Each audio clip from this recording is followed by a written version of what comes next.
বন্ধুরা দেখো আমাদের পুকুরে মাছ মারা হচ্ছে, কতগুলো মাছ পেয়েছে ওরা, কত বড় বড় মাছ। চলো দেখবে আমার সাথে গিয়ে ওরা কতগুলো মাছ পেয়েছে, এই বড় বড় মাছ। যেহেতু পুকুরে জল ঢুকেছিল তার জন্য দেখবে কত বড় বড় মাছ পাওয়া গেছে আমাদের পুকুরে।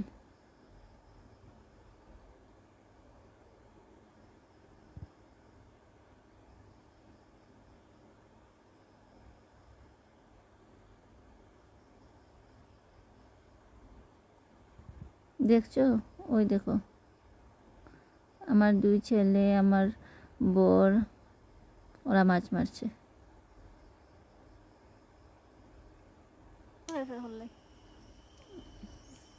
আর পাশে কতজন দাঁড়িয়ে দাঁড়িয়ে দেখছো। এই বোয়ালটা আসলো। ওরা ভাবছে কোন সময় বোয়ালটা আসবে আর খপ করে গিয়ে ধরে নেবে। দেখো কত বড় বড় বোয়াল পেয়েছে, বাউস পেয়েছে। দেখছো কত বড় বড় মাছ। এই দেখো এগুলো আমাদের পুকুরের মাছ, এত বড় বড় মাছ।